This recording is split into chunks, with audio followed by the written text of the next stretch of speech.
Hello and welcome to the second annual Growup Conference and Psychedelic Summit.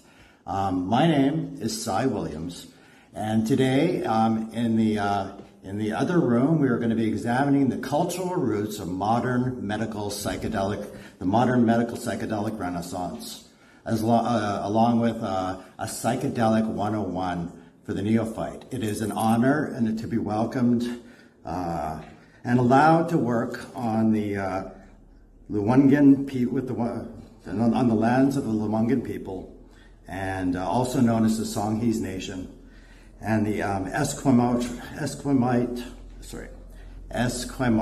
First Nations communities.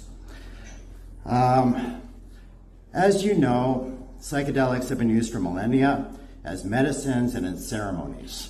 And now, thanks to the persevering work of advocates, researchers, scientists, First Nations, and therapists from all backgrounds, we see these medicines now being used to treat PTSD, depression, anxiety, eating disorders, addiction, and so many other things. As Paul Stamets, founder of Mycomedica and star of the documentary Fantastic Fungi on Netflix, said, "These are no longer party drugs for young people." Now, for those of you who don't know, I am the long-standing editor and publisher of High Canada magazine, which is a quintessentially Canadian cannabis-centric printed magazine. We have been publishing in Canada since 2014. And over this time, we have focused on cannabis in particular and plant medicine overall.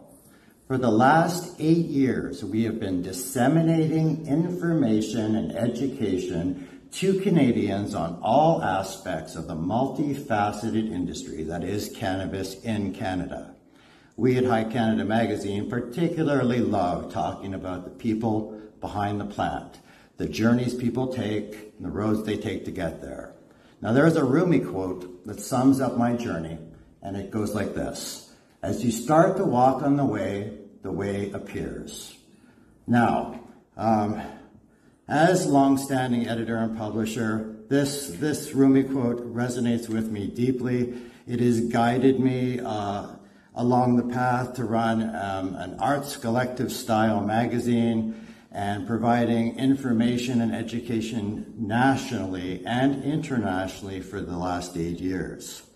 Like I said, for the last 8 years, we have been most effective at getting information about the cannabis space, the cannabis industry, and there's the many different facets of cannabis in Canada out to our readers and Canadians.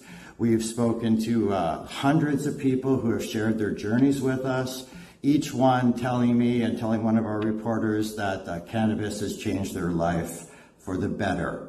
Now, today we also have a psychedelic summit happening here at the Growup Conference, where experts from psychedelics across Canada internationally will be gathering for discussion. Many I knew from the Canadian cannabis space in 2018, 2019 began to turn their attention to other types of plant medicine, and in particular, the topic of psychedelics began to shift to the forefront of our conversations. Now, within my own media platform, we began to feature more and more content about the blossoming psychedelic space over the last 2 years in Canada and both in Canada and internationally. We began to realize that psychedelics in Canada needed a space and a platform of its very own.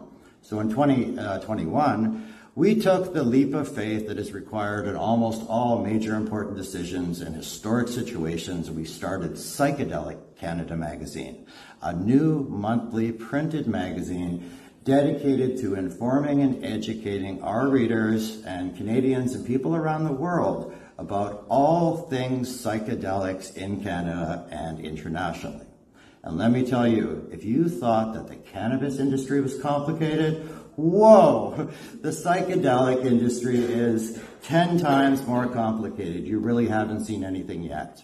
You know, opening the door to learning more about psychedelics, and even opening that door just a tiny crack, involves learning about dozens and dozens of different varieties of psilocybin, also known to those in the know as magic mushrooms.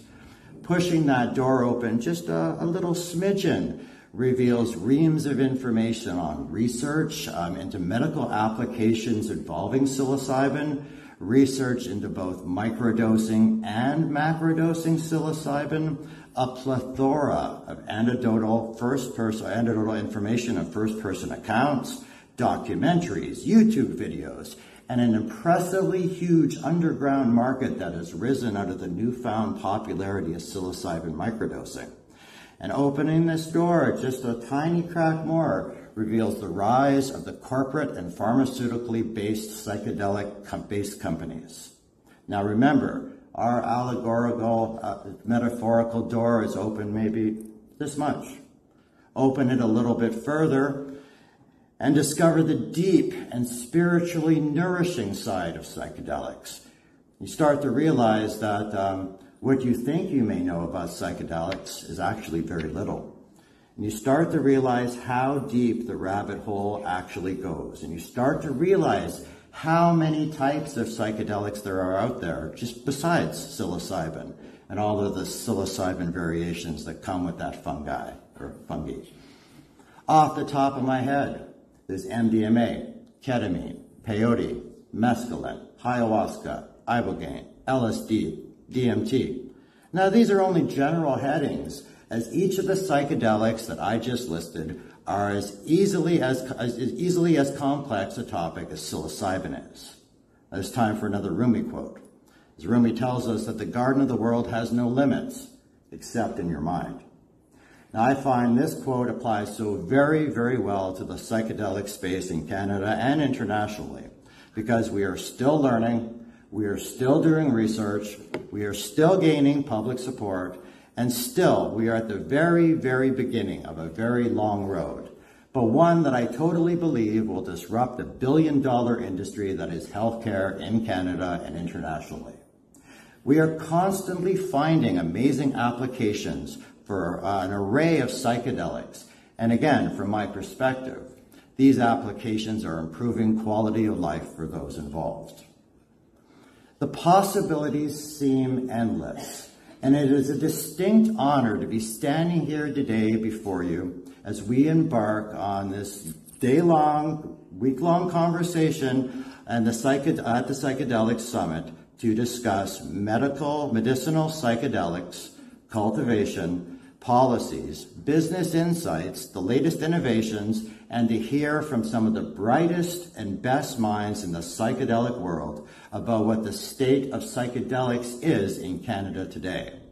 Today will be a day to learn, to engage, and to network with like-minded individuals who are also passionate about plant medicine, cannabis, and the future of psychedelics in Canada. Before I introduce you to our next amazing speaker, I would like to take the opportunity to share one last Rumi quote. Think of it as a Rumi hat trick. This particular quote resonates very deeply with me, and I feel that it encapsulates my own personal cannabis and psychedelic journey very, very well. And I hope that it resonates with you as well, kicks off our day in a good way. The quote goes like this: "Yesterday I was clever, so I wanted to change the world. Today I am wise, so I am changing myself." Some inspirational words to kick off the day. Thank you very much. It is now my pleasure to introduce to the stage a panel on the state of the cannabis industry today with Janine Davis, Lucas McCann, Earl Oliver, and moderated by the very amazing and very wonderful Bridget Hoffer. If you could put your hands together, thank you. If I could just take a moment to remind people that if you could, the Psychedelic Summit is happening in a different part of the building, and if you're interested in psychedelics in Canada or internationally, head on over and meet me there.